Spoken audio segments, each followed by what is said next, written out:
Hello and welcome to Sporting Jibberish. I'm Jibberish. Hello, I'm Jack Luffman. We're going to start with a moment of respect. Unfortunately, the Queen passed yesterday. From you guys watching, possibly 2 days, so on Thursday. I think you've got to doff your cap and show your ultimate respect to a lady that's 70 years in service, which is no mean feat by any estimation, but also was also a big advocate for sport.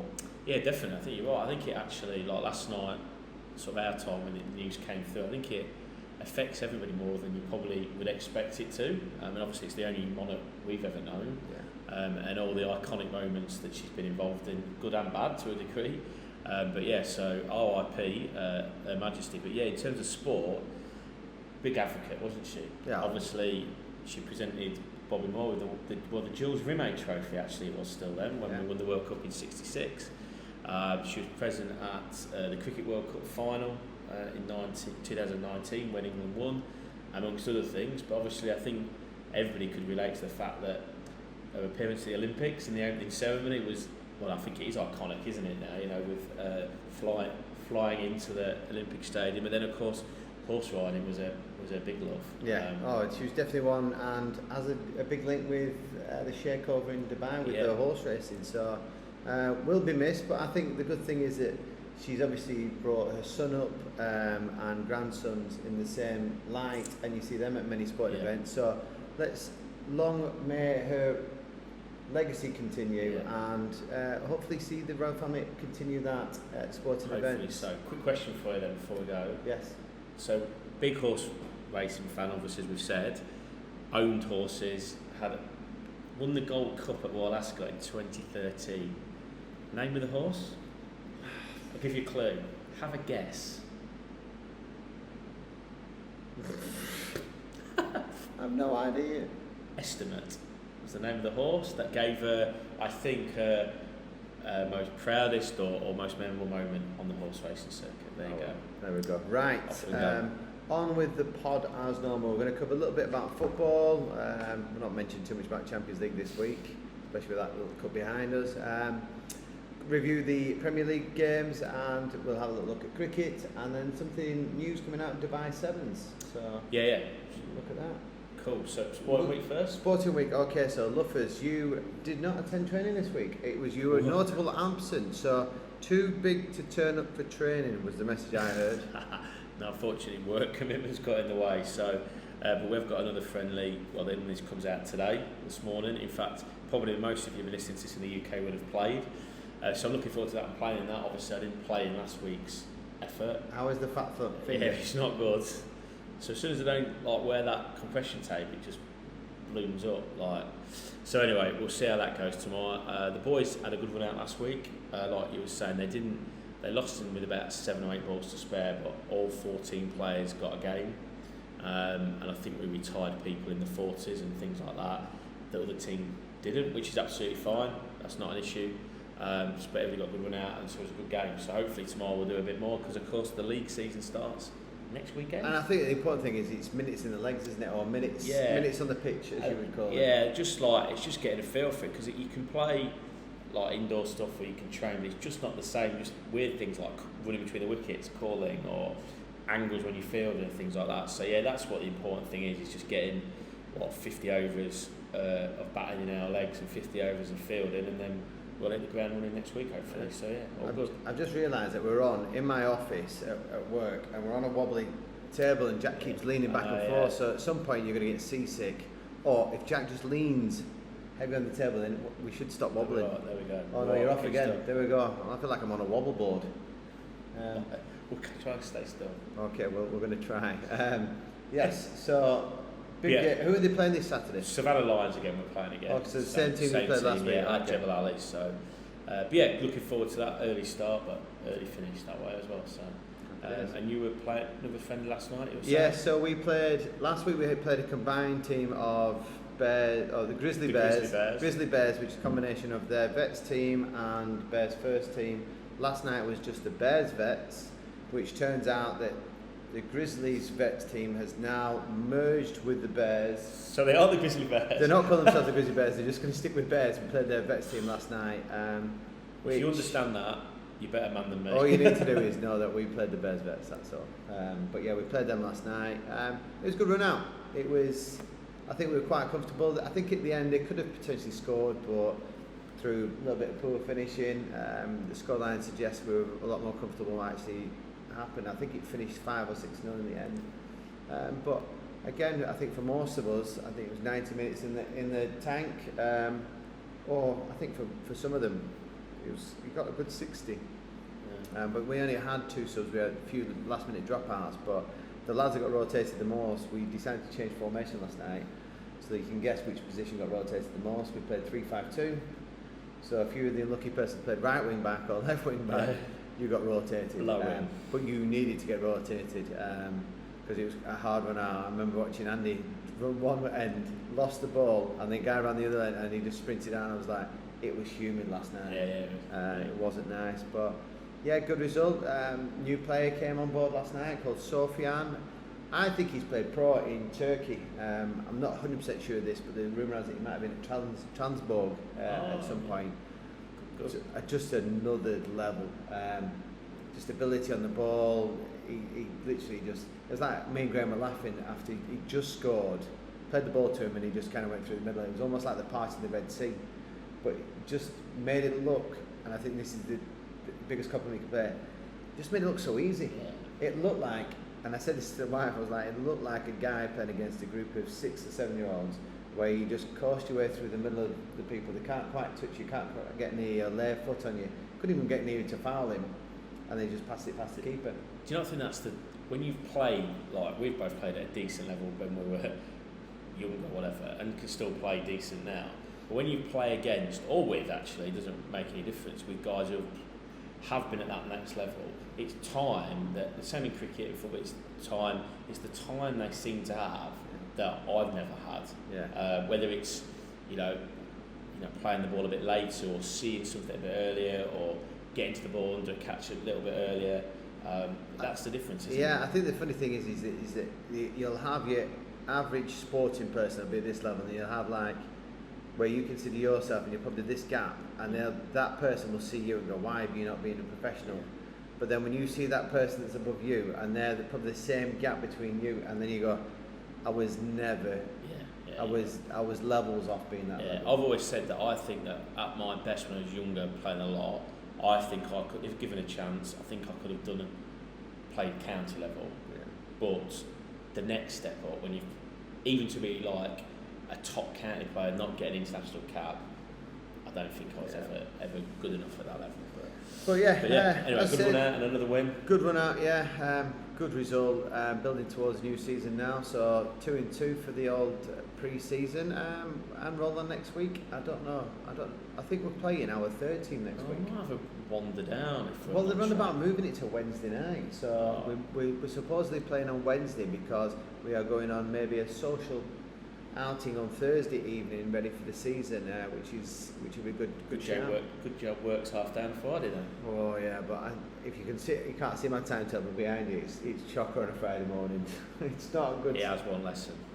Yeah, easy target. But that's probably about 5 times bigger than yours, and the timetable. Right, so we'll move swiftly on. Shall we start with Champions League football, or shall we start with Europe in general? Yeah. We'll go with United. A little bit disappointing last night. Yeah, Palm did watch it. Apparently it's a poor game. I did speak to somebody at work today who's a big Man United fan, stayed up for it. Dodgy penalty, and I think all the reports say as much. I think apparently given handball after it's ricocheted off his leg or his chest. Wow.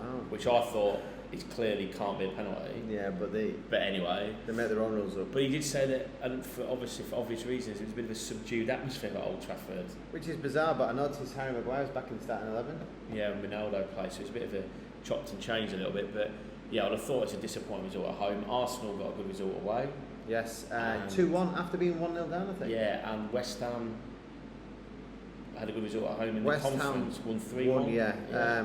Also, in other news, Union won their first game. So Ross went away to Union Berlin. Are they in the Europa League or the conference? They are in the Europa League. Oh, very good. So they've won that first game, and in their group looks like it's Ludogorets. Yeah. Or maybe I've got that. Yeah, I think it's Ludogorets and Roma in their group. Oh, you So he's had, Very and good. Roma lost against away to so Ludogorets last night. So that'd be interesting for Ludogorets Switzerland. Yeah, they've had a brief appearance a few times in the Champions League. Yeah. But yeah, Champions League. Right, we'll cover it. We'll get it over and done with. It's like ripping a band-aid. We've got spanked 4-1. End of story. What's happening there? Is his job in danger? No,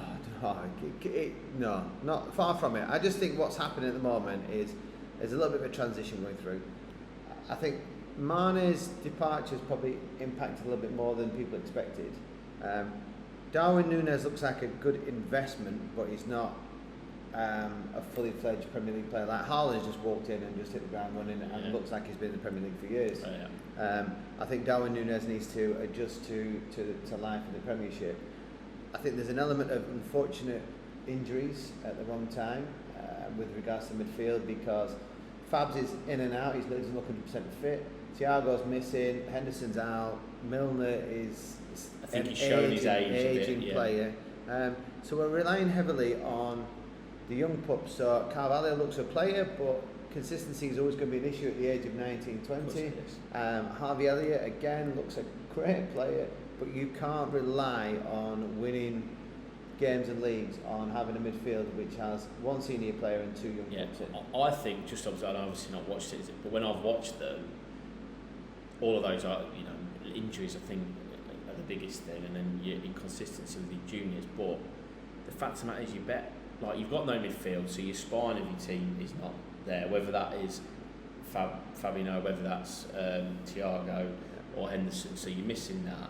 And then your other two superstars aren't playing very well. Virgil and Salah. Well, yeah, I think Virgil's probably a quieter start to the season. He looks tired to me. Trent has been off the boil, and there's also question marks over his attitude at the moment. Yeah. And did you see that thing in the week where he just wore? He's been subbed a few times now. So I don't know if there's a bit of, I wouldn't say there's discontent in the change room, but I just think there just needs to be a re-energising.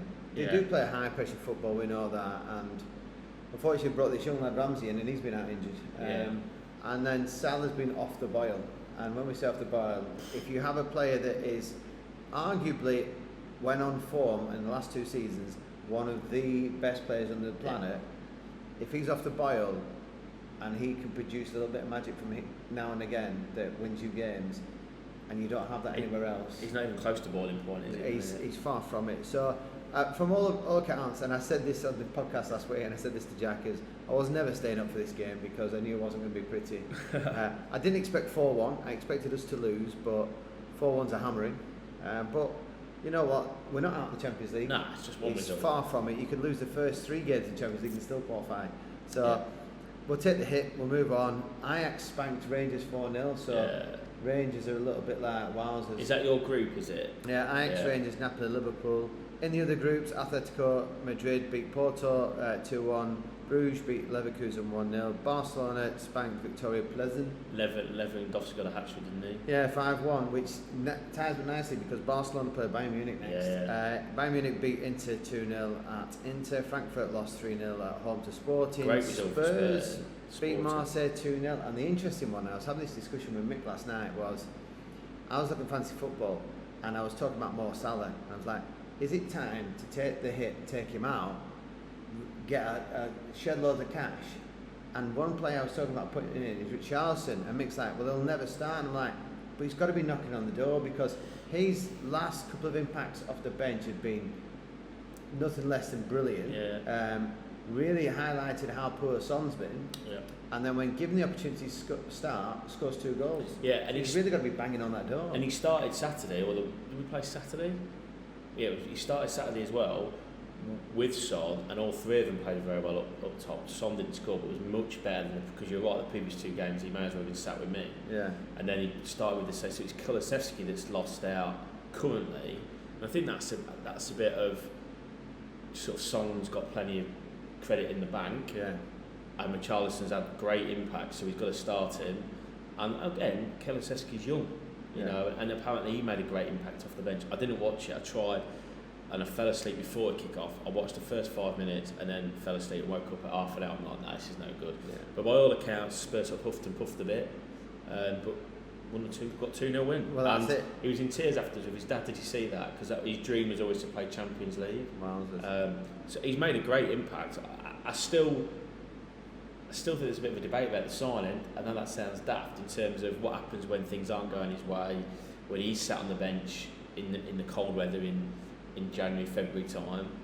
But at the minute, fair play to him. He's got the fans on side. Yeah.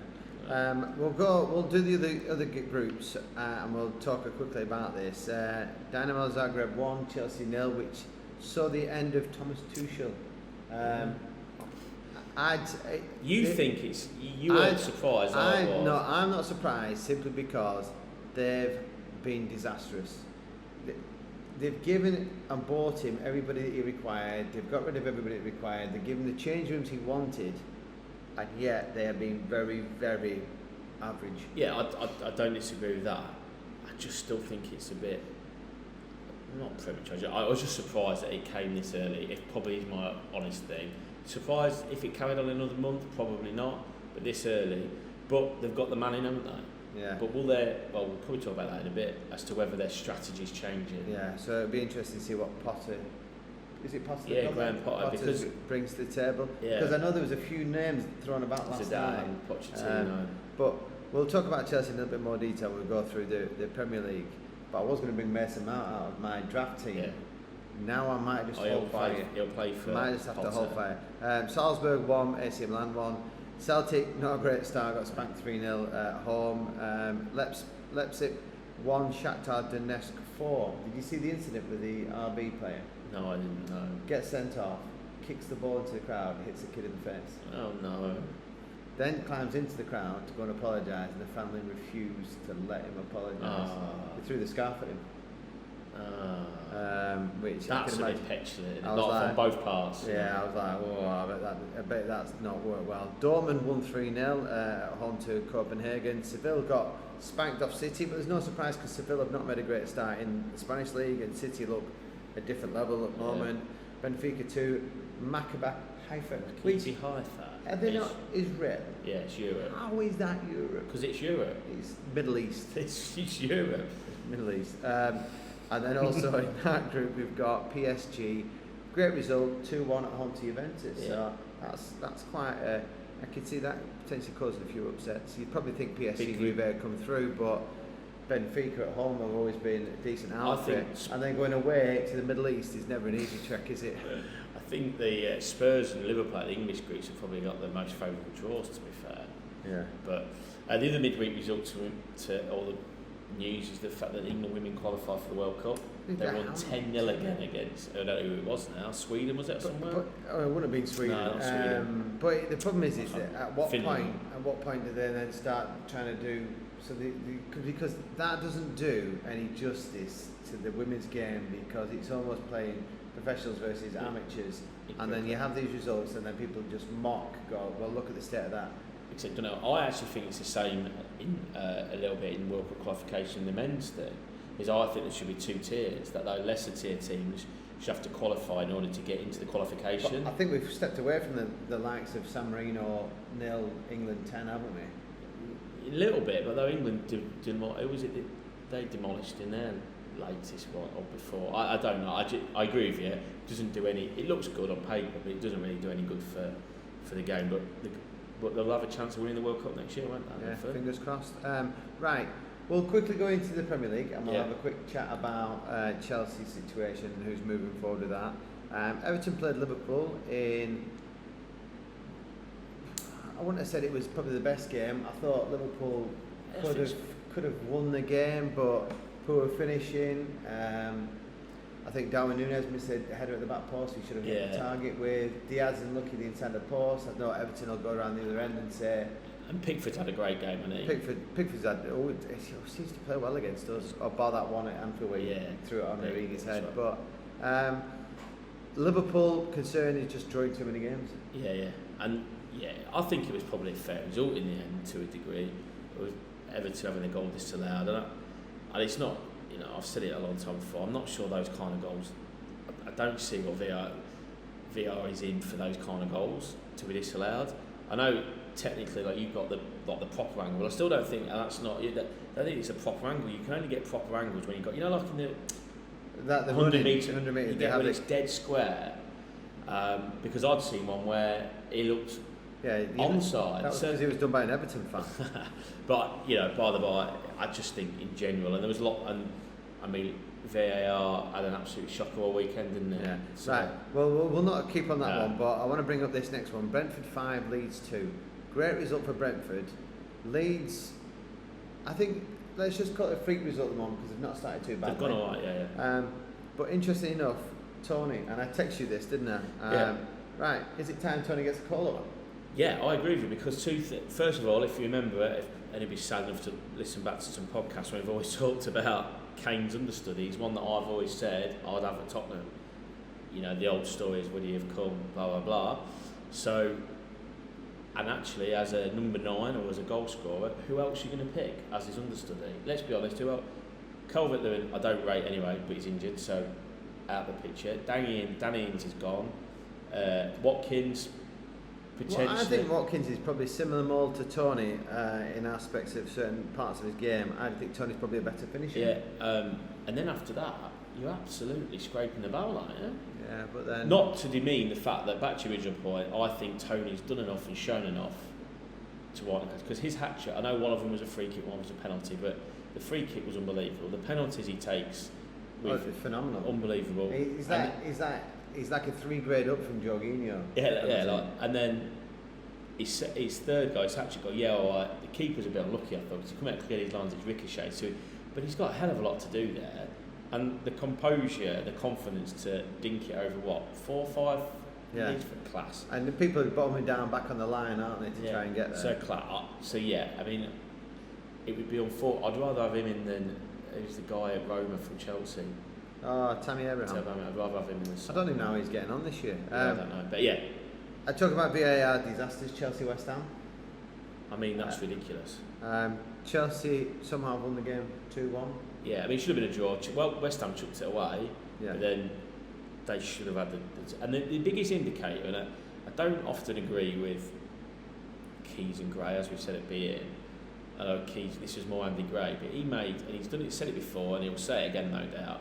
The biggest indicator for VAR decisions, sometimes even offside ones, is how the opposite defending team react. Yeah. And you look at that one, they don't react at all. Their reaction is, oh my goodness, we've chucked away 3 points. Yeah. That's their reaction. Thiago Silva, the captain, who, let's be honest, if he thought it had been hard done to him, he'd been in the referee's face straight away. If he thinks he can bend the rules, he will do that. And that's the obvious thing. So it's again that idea that VAR, to me, are looking to disallow stuff, are looking for things rather than just going.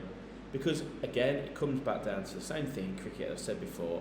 It's there for the absolute howler. It's there for a clear and obvious error. Was that a clear and obvious error? Absolutely not. It wasn't even an error in my book. I tell you, did you see West Ham's first goal, Mikel Antonio? So the ball goes out to the back post. Mendy's had a stinker. Yes, He's played it back across the goal, and Antonio hits it in on the line. Yeah. Hits the guy, or hits the side net from the middle of the goal. He's almost kicked it off the line. That sort of sums up his start of the season. When he hit it, and I was like, it's gone in. I'm like, has he hit that cleanly? Because if he hit that cleanly, he has completely pulled that shot. And then when he looked back, because I was like, has it touched the defender? But he's not. He gets there first, and it's literally line here, and he's just gone straight off there. And it's almost hit somebody, because there's like 2 of them inside the post. And he almost clips one of them. I was like, God, he's almost missed that. That would have been the miss of the century, I reckon. Newcastle 0, Crystal Palace 0. Not really much to report. Another VAR catastrophe in that game. Yeah, I think Palace will probably be happy with the point. Forest, having gone 2-0 up, lose to Bournemouth. And Forest, is that a little bit of naivety on the part of their players or a part of the management? Because should they be throwing away 2-0 lead against a team considered equal to them? That's a 6-pointer, isn't it, early in the season, particularly on the back of Bournemouth's 9-0, but fair play to Bournemouth, 2-0 down in a game again they'd be thinking they get points from. It could have gone awry, but it hasn't. And I noticed they've not appointed anybody yet, have they? No, so still look quiet on that. I would say worrying for Forest to a degree. Yeah, Spurs 2, Fulham 1. Højbjerg, after calling him saying he's got no attacking presence at all. He hasn't, but it was a good finish. Scores. Kane puts you 2-0 up, and then Mitrovic, like a bad smell, gets one. We were cruising. Still again, not played anywhere near, I don't think, where Conte will want us to play. But like I've said before, I don't think you're going to see the free-flowing football that we might have done under Pochettino or even under Hoddle and Venables back in the day. It's a different football, but even at Conte's style, we've not been at our best. But we were comfortable. It should have been out of sight before then anyway. And then Mitrovic popped up with a great, I don't think we defended it particularly well, but it's a great finish. And then, of course, it's a bit like the Alamo. That's always happened, no matter what. You could be Barcelona playing Squires Gate or Boston United, be 2-0 up, they got one back. Suddenly, everybody just sits deeper, starts to sink a little bit, and then the other team just goes, got a chance at you. But Richarlison did get one disallowed, which was a bit unfortunate, I think, as well. But anyway. Right, so we've got Wolves also won 1-0 against Southampton. We'll bypass that. Villa getting a great result against City, drawing that game, which for Liverpool was a bit of a godsend. And I'll quickly run through the Sunday results. Brighton 5, Leicester 2. So great result for Brighton. McAllister getting a couple of goals there. Yeah. He's now in my draft team. Oh, is he? I looked at him and I wanted to shift him and I couldn't work out if I could get him in or not, and I put him in. But puts Brendan Rodgers under pressure, and I'm going to talk about him in a second. Man United 3, Arsenal 1. So my issue with this is they got to the right decision about Arsenal's opening goal. There was a foul in the middle of the park. Yeah. But my problem is how far back are we allowed to go with VAR? Because that happened in the middle of the park. Arsenal do break forward. I think there's opportunities to make challenges and whatnot, blah, blah. I think it's because, I agree with you, my other issue is how the hell does the referee not spot that? He was right on it. He's missed it, but then that's a mistake, and that's probably that's why we like sport, isn't it? Yeah, and actually, my argument was it clear and obvious? Don't know. I think your point about it's not a phase of play, I think the fact that changed the momentum of that passage of play, so I'm assuming that's why they were able to go back to it. But yeah, good result for Man United. And I think the game would have been a different context because I thought Arsenal looked alright at that point. And of course at that point Odegaard was giving Eriksen the runaround a bit. Eriksen was playing a bit deeper, but then after, certainly for the next hour, Eriksen was class. His ability to pick a pass is it's never been in doubt, has it? No. So a great result for United, and are they back? Well, we say back and then they go and lose midweek, so we'll see how that affects them. But what I wanted to talk about we briefly mentioned Thomas Tuchel, but I also we'll quickly talk about him and Potter. So for Potter, what a great opportunity. He's kind of gone where we thought that he might have needed that middle tier team, like we saw with Moyes, where he went to West Ham or Everton to try and test himself there. He's gone straight into the big wigs. Yeah, so as soon as that came knocking, he was never going to turn it down. Because I did see a thing with Carragher saying, I'm not sure it's the right project for him because of Chelsea's history of sacking managers. But as soon as he's offered it, he's never going to turn that down. You can't, can you, on any of those big 4, 6 clubs, whatever. So, but I think, I would hope that, because I think he's a man of principle, he retired from the game at 29-30 after a little stint at Boston United, I may add. Then spent a bit of time abroad, didn't he? Yeah, so he then did a degree in sports coaching, and he's also got a master's in mental well-being but before it became fashionable, dare I say it. So he's a very rounded, intelligent, and I think a principled man, because one of the reasons he left Boston United was he stood up to Steve Evans and said, I'm not being part of this, and actually retired from the game. And then got so the guy at Austin Stars in Norway just knew Graham Jones, who's the assistant to Martinez and who played at Boston United with him, and apparently that's where he got he's a good bloke, and the rest is history. So I think he's a project-based manager, and you've seen that there and then at Brighton. So I think, not that I know him at all, but I think reading about him, looking at that kind of history, that you would hope that he sat down with the new man at Chelsea and gone, this is a long-term thing, right? Yeah, but that's the only problem is that when you have a club that puts that much money into players, how much time does he actually realistically have? Yeah, and I don't know. But I think if there is a project, and I think I've said this before about Daniel Levy coming out to Spurs fans, if there is a project, then that the guy, the owner, the CEO, whoever he is, needs to come out and say, we've appointed him, yes, we spent a lot of money, yes, I know of course we're going to try and get success, but along the way there's going to be a few bumps because we want long-term investment, we want long-term investment in players, in staff. So well, you want stability, don't you? A great move for Potter. It'll be interesting because he's obviously worked with professional footballers, but lower level, less egos, more lads stepping into the Premiership than being established Premiership players. The only potential ego that potentially had would have been Welbeck, but I'd say that he reinvigorated Welbeck after his Arsenal career plummeted, and then he was out on a cast out in his ear. It's funny you say that because I saw a tweet or an Instagram post from Welbeck basically saying that thanks Graham and listed his staff as well, and wished him all the best. So yeah, you're right. He's dealt with high-level professional footballers. Now he's dealing with superstars or superstars. Yeah. But then the other one I wanted to mention before we move off football is the potential next sacking could happen this weekend. So it sees Steven Gerrard with Aston Villa play Brendan Rodgers at Leicester. I think if Gerrard beats Leicester, Rodgers goes. I potentially might give Gerrard another week, but puts him under severe pressure if Leicester beat Villa. And I think a draw would be no good for either. I agree with you. I think that Gerrard's got until after the international window, which is next up until week. It's the 20. Yeah, it's the end of the week. Up until the window anyway, and then it might be if the results aren't great still, they might make a change then.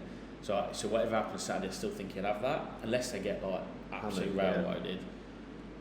Rodgers, I'm with you. I think if he loses, he's gone, and I think he looks a bit lost to me, and usually over time, I know he's a bit cliched and you're not a huge fan, but usually I can listen to him and I think he talks a lot of sense, and but at the minute he just seems to be rambling a little bit, and I think he's a bit lost. I think there's something wrong there with the ownership, well, not with the ownership, but the way things are being run. Something not quite right. Internal structure, because you would never expect Michael to walk out. No, so I think you're right, Rodgers will go. But one last thing on management: Bosch United sacked Paul Cox in the week and appointed the one that the fans wanted in the first place, I think, Ian Culverhouse, who was at ex-Norwich, was at Kings Lynn, done a bit, but also means that Paul Bastock comes back to Bosch United as assistant manager. So the legend of Paul Bastock, the goalkeeper with the most ever professional appearances, is back where he belongs. With the Pilgrims. With the Pilgrims. The original Pilgrims, Jakeman usually follow. You didn't say it that time. Usually, whenever I say Pilgrims, you usually follow it with the original Pilgrims. The original Pilgrims. None of this Plymouth Argyle rubbish. The original Pilgrims. The original Boston, not America. But yes, hopefully, because Boston haven't won yet. And they're quite a heavy paying club. Well, yeah, I mean, obviously they've got the infrastructure of the new ground, and it's all ready for conference football and beyond, dare I say. And I think they've got to get out of it this season if they can, or next, because I've said before, I'd be fearful that the off-field stuff would then overtake the on-field stuff, because that's got to be fairly close now, I'd imagine. So. Right, we'll park football there. Yeah. We'll quickly I'll dig out the winner of the fantasy football for the end, but we are hammering through this at the moment. We are well on above probably normal times. Yeah. So I'll let you quickly whisk up through the cricket, and then it's the big Dubai Sevens. Yeah, so actually the cricket, I was just going to mention the test match, but of course yesterday day one was washed out, and day two... only hope for more rain. But day two was cancelled today because of the death of the Queen. So I've not seen what the announcement is. I don't know whether they're going to try and whether they'll cancel the test full stop, whether they'll just play the 3 days, or whether they'll add this day onto the end. I don't know. But one interesting little thing there is Harry Brook makes his debut because of the freak injury to Johnny Bairstow. So Harry Brook makes his debut. Now, if he doesn't play, if there's no play at all for whatever reason, rain or they decide to cancel it, his cap will still stand because they tossed up. Strange. Cricket's a great game. It's a great game. It's the game for the intelligent people, that's what I say. Nobody says that. Right, okay. And Dubai Sevens. Dubai Sevens, tell us what's going on. So Dubai Sevens is happening, you've got the calendar, it's the first weekend of December. So we'll just get the actual Harry told me I can't go away on this day because it's the Dubai Sevens and I'm playing. So it's the first weekend. So it's the weekend of the 3rd and 4th. Yeah, so the weekend of the 3rd and 4th, probably the 2nd and the Friday as well, is Dubai Sevens. And again, last year, we've got the cricket element. Now, Simon, who's the head of operations there at the Sevens, phoned me this week and said that the cricket aspect's going to be bigger than better than last year. There's going to be live music there. He's got live commentary from cricket knowledgeable people. Oh, I'm not getting a call then, am I? No, well, you might do. There's going to be live commentary, music. There's going to be more there because if you remember last year, there was a bit of as you walk through, there's a bit of like an empty space where the car park was. So I think there's going to be some entertainment, children's games. Going to be more seating of the deck chair variety, so proper quintessential cricket around the ground. Do I have to wear a tie? Yes, and a straw bow tie. And but basically it's going to be bigger and better and massive. So anybody who listens to this in Dubai, cricket connections, give us a message on Sport and Jibberish or tag me in an email or something like that, or go on to the Dubai Sevens cricket Instagram, and all the information is there. And of course, it is open to sides around the world. And so, those who know the Dubai Sevens as a whole, there are hundreds of netball and rugby sides that come from around the world. I'm glad you got netball in there first. I tell you what though, but for a potential tour, unbelievable. There is nowhere better, I would say, because the weather at that time of the year is fantastic. Yeah. Imagine your summer in England where it's not too hot. Yeah. It's just nice enough to get a little bit of a golden tan going on. Yeah. It's brilliant. And then after the cricket, there is so much activity going on. So once you play your games in the afternoon or even late afternoon, you could then just pop across the road to where the rugby's still going on. Loads of events going on. Who did we have? James Haskell on the decks last year, and DJing. Who was we've had Kylie Minogue. Rudimental was it last year? We've had Kylie here as well. So there's loads going on. So thought about it as a cricket tour. What an event that would be! Weekend in Dubai, or even like a 4 or 5 day event, which a lot of the rugby teams do that. Get yourself on a plane, get yourself out of here, have a good crack with the old bat and ball, and then party the night away because it is the best weekend. Saturday night's good. Sunday's usually where you see lots of lethargic. Let's say Dubai is full of sights. Yes, we like a bit of sightseeing, and you will see some sights on a Sunday. Correct. So get in touch and come and take on the Wanderers, because we're going to have one, if not 2 sides in. So am I in? You might do. You might get in. You might get you down as team manager. Oh, that means I'm going to be water boy, aren't I? It means you get in for free.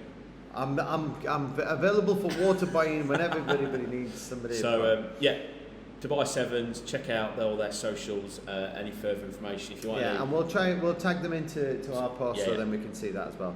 Right, we'll quickly finish with our fantasy football. I had an absolute shocker when I decided I thought Salah was going to have a great game against Everton, swap my captains around. No good. Bad mistake. But at the top is Inti Yanan. Chris Hampson is still there. He's actually, he's good. He's only 12 points ahead of somebody else. Havertz rent a car. But Lewis Miller steps up today. Oh, and it's his 40th birthday today. Oh, is it? 73, Happy birthday, 73 Lewis. points, Lewis Miller. You weren't the best because Chester FC, and I'm not even going to attempt to pronounce that name. No, we'll just call him Chester FC. Mr. O with Chester FC got 83 points. I've dropped all the way down to 27. On 60 something, I think. And Jack, being the strongest person here, is propping up the league down at the bottom. I'm not able to you're not. Bertie Leduc with Arsenal DXB there you go. is currently bottom. You deserve nothing more. Oh my goodness. I can't believe he's got 187 points, and then the next place person in 95th, which is Nick Latham, is 249 points. But even more interesting, having had a pop at Jack last week. Oh, gives everybody a pop, doesn't it? His old Henry Grant, who claims to know the most about football, is currently 3rd from bottom. Well, he doesn't know anything about football. He's from a rugby family. He's an Arsenal fan, so he needs to stick to listening and watching the Tigers, Henry. Okay. Right, Jackie boy, that is the end of another show. Time to go home. It is time to go home. We're currently in my office and we're about to head out into different directions. I'm at Atlantis all weekend. Good for you. I've got cricket. Chilled out this afternoon, get my cricket stuff ready. Cricket tomorrow. Launch the DSL tomorrow night where I'm going to be... Wazim Akram's going to meet me as a cricketing legend. But at the end of the day, Stu... What do we know?